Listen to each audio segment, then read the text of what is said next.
A 1, 2, 3, 4. I love succulents and you do too. They're so beautiful, fun and new. The gift that keeps on giving on and on. So watch my videos, we'll all have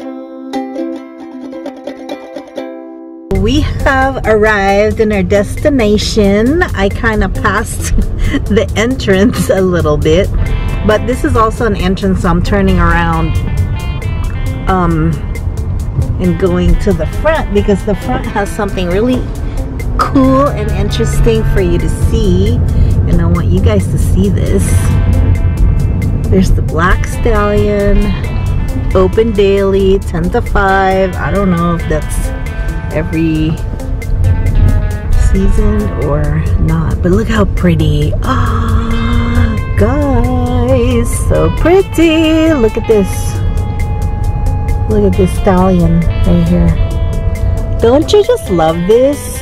OMG, I love it. Ooh, so cool, isn't it? Yeah. That's the big stallion, the Black Stallion.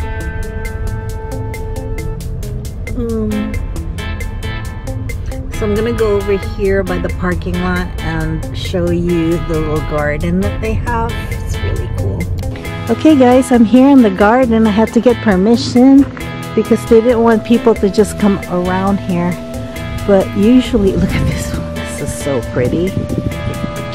Okay, today we're gonna talk about 7 ways for newbies not to panic about succulents. If you're a newbie, and I know that a lot of people when they just started, they get so nervous about succulents because they don't, it's like they feel like even though these are drought tolerant plants, they still feel like you need to take care of these plants a little bit differently than everything else because they don't really need a lot of water. They don't like wet feet. So I'm here to talk about 7 ways that the newbie shouldn't panic about succulents. Number 1, the lower leaves usually dry up first because when you repot or replant the plant, it would try to acclimate itself in their new environment, in their new home. So the roots are still trying to figure their way out in the soil, and so what they do is they take nourishment from the very lower leaf, and they suck the nutrients from the lower leaves first. That's why the lower leaves dry up first. It's not like you're doing something wrong. It's not that. You're doing everything right. The first week you shouldn't really water it when you first repot it. So they will take nutrients from the lower leaves, and so that's why the lower leaves dry up faster. Don't panic about that. Just Netflix and chill. Number 2.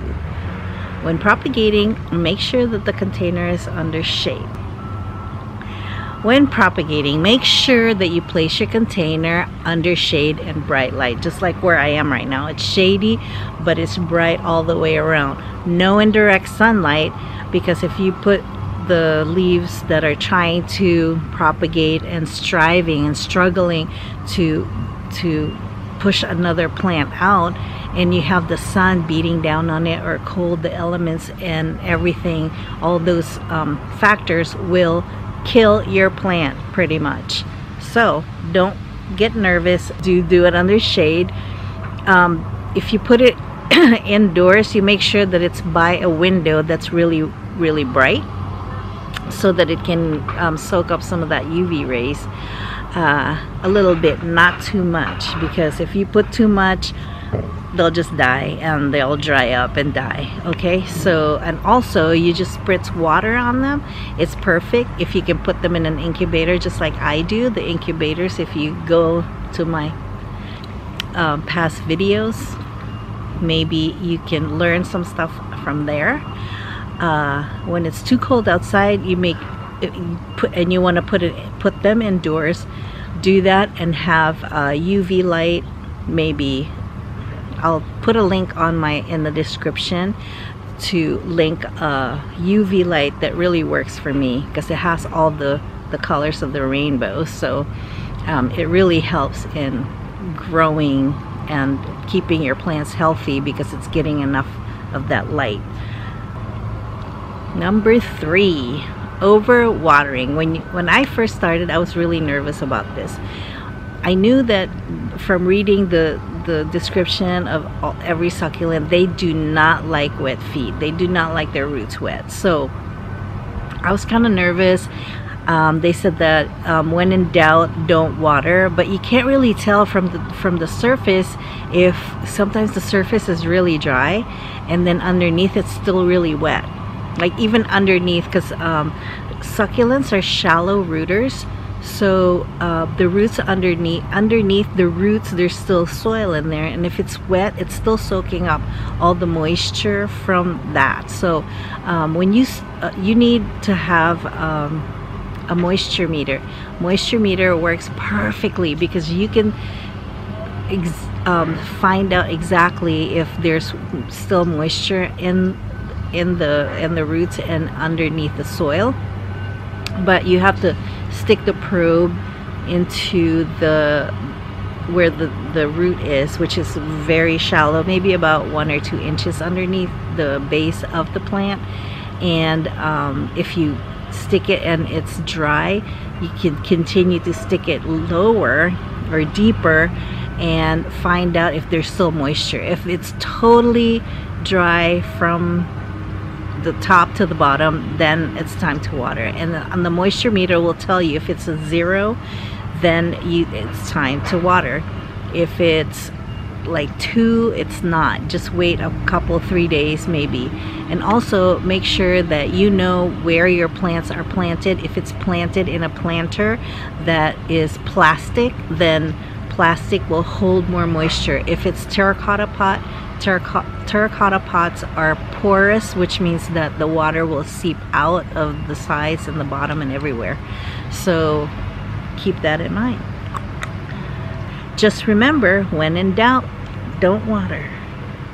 Number 4, fertilizer. Fertilize at least once a month in the growing season. In the non-growing season, like summer, echeverias are growing season is summer, but for everything else, the growing season is now. It's fall. It is fall and spring, winter sometimes. So in those months, make sure that you fertilize once a month. And the best fertilizer on earth, bar none, is worm casting. Worm castings, when you put it in there, it has the humus that the roots will absorb, and it absorbs it into the plant, and the plant will use that to protect itself from pests. And it also makes the plant very resilient to anything. I have plants in my garden that are just like thriving, and I can see like little mealy bugs that dried up on it because I don't know, when they eat that humus, maybe it kills them. Not sure, but in my experience, that's what happens. Number 5, have fun with your plants. Try to put yourself in their shoes or roots. So if the leaves are thin, make sure that you don't expose it into direct sunlight. Maybe it likes shade better. If the leaves are a little bit thicker and it's more robust, like aloes and agaves and all that, they're okay to be exposed into direct sunlight.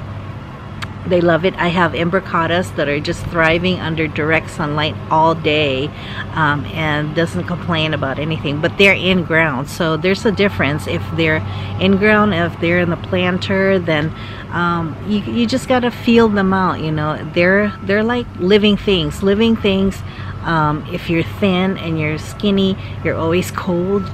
But if you have more meat in you, like, you can go outside without a jacket. So it's the same with plants. You know, you just gotta feel them out. They're living things, so you know that if you're cold, they probably are cold too. So just figure out especially what zone you live in, and you'll find that if you just listen to what they're saying to you, and they will tell you, that you'll know what they need. So don't get nervous. Don't get nervous. If you have plants that have like the thick leaves and that are kind of fat, just like the moonstones and stuff like that, if you set them out in the really cold weather, like maybe below 40s or something like that, the fluid inside of it, because the skin is so thin, the fluid inside of it will freeze, and once it freezes and it thaws, they're just useless. Number 6, if you want to collect them, make sure that you find out where they're from. Learn about your plants. Read about them. You have all kinds of resources like Pinterest, the internet, Cacti and Succulent Society. You can call people, they can tell you what you need to do, and you can go from there. I mean, just learn about them. There are like sempervivums are from indigenous to Spain and the like European countries, and then you have like the cacti and all that from Mexico. You have the echeveria from Mexico. You have succulents coming straight from Africa, and they're just different types of succulents that come from different places. But they have like a general rule about them and how they want to live. They just make sure that you don't overwater them. That's one of the main factors that will make or break your succulents. So don't get nervous about that.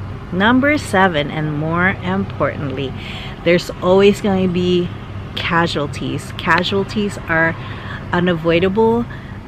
If you think that you're Superwoman or Superman and you can just make your succulents live, well then good on you. You know, you just have to learn about them and do the best you can to keep them alive, because they are living things and everybody dies. We all know it. We just know that everybody is on earth and we're gonna go, you know. I mean, just that's just the way it is. So don't get nervous. Just know that every living thing has a life cycle, and the sooner that we accept that, the happier we're gonna be. So again, I am at the Black Stallion Winery.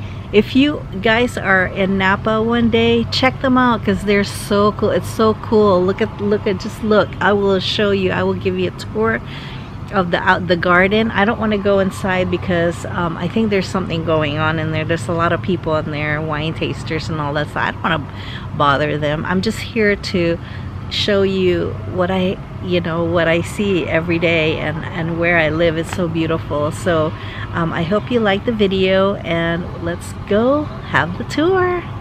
Don't forget to like, subscribe, and comment, ask me questions about this video. Maybe if there's something that you'd like to add, you want me to do another video on something specific, just let me know. Okay, bye guys.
Okay, now that that's over, I'm hungry. I'm really hungry now. It's 12:30 and I'm going to Panera. See you there. Bye. I am at Panera and this is my Greek goddess Cobb salad. Yum, yum, yum, yum. Hi guys. I'm so happy now I get to eat. And I was at the counter and this girl said that she's also a vlogger. She asked me if I was vlogging and I said yes, and she's like, yeah, I love your jacket. See my jacket? And she loved this jacket. This is a cute jacket. I mean, you gotta admit, right?